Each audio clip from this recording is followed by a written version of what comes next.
এদিন বিধানসভার গেটের বাইরে টেট উত্তীর্ণ চাকরি প্রার্থীদের যে উত্তেজনা তৈরি হয়েছিল, তুলকালাম পরিস্থিতি তৈরি হয়েছিল, তারই একই ছবি এই মুহূর্তে কালিন্দী মোড়ে ব্রাত্য বসুর বাড়ি থেকে কিছুটা দূরে। তুমি দেখো সেই 2022 চাকরি প্রার্থী যারা এদিন সকালবেলা বিধানসভার গেটের বাইরে তারা বিক্ষোভ দেখিয়েছিলেন, তুলকালাম পরিস্থিতি তৈরি হয়েছিল, তারা এদিন সন্ধ্যেবেলা ব্রাত্য বসু শিক্ষামন্ত্রী তার সঙ্গে দেখা করতে আসেন বাড়িতে।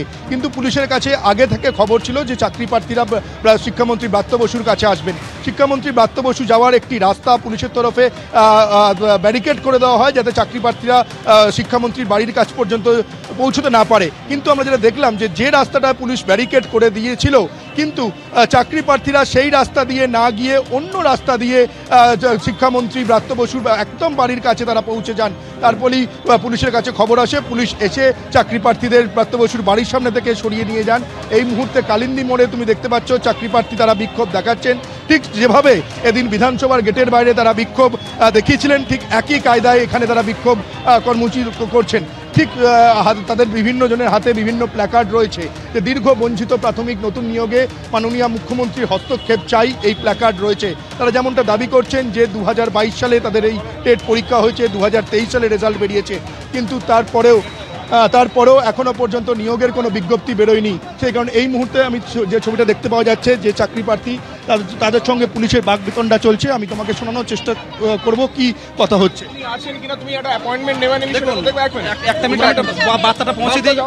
দেখুন 2022 সালের এইরকম সেপ্টেম্বর মাসে আমাদের প্রাইমারি শিক্ষক নিয়োগের নোটিফিকেশন এসেছিল। আজকে গত 3 বছরে কিন্তু আমাদের নিয়োগ হয়নি। আজকে আমরা বিধানসভা অভিযান করেছিলাম মুখ্যমন্ত্রীর হস্তক্ষেপের দাবিতে।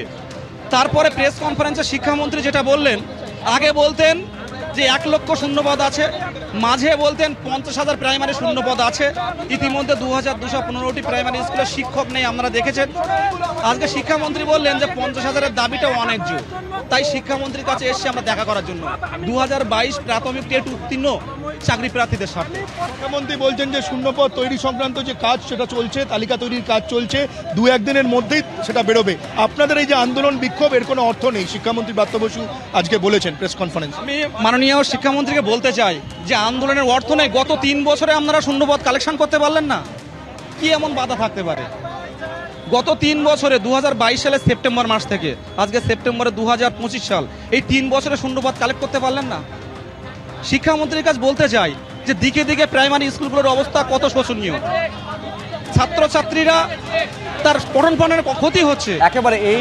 একেবারে দ্রুত ইন্টারভিউ এবং নিয়োগটা চাইছেন। নিয়োগটা চেয়ে তারা প্রথমে বিধানসভা অভিযান করেছেন এবং এই মুহূর্তে কালিন্দী মোড়ের সামনে শিক্ষামন্ত্রীর সঙ্গে তারা দেখা করতে চাইছেন, এই অভিযোগটা তারা করতে চাইছেন। আমি একবার দেখাতে চাইবো ঠিক কোথায় আপত্তি তাদের, কি বলেছেন আজকে শিক্ষামন্ত্রী ব্রাত্য বসু। দেখুন, এটার কোনো মানে নেই।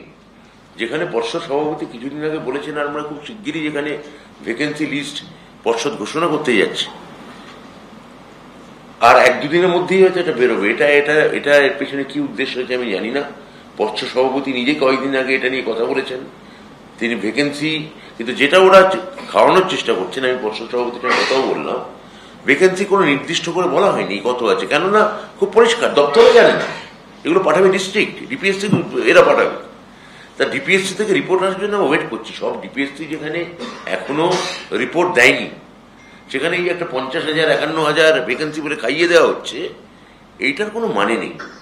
আমি আবার পরীক্ষার্থীদের আশ্বস্ত করব, আমাদের যে ডিপিএসসি স্তরে, জেলা স্তরে ভ্যাকেন্সি নির্ণয়ের কাজ প্রায় শেষ। খুব শীঘ্র এটা নিয়ে নোটিফিকেশন হবে।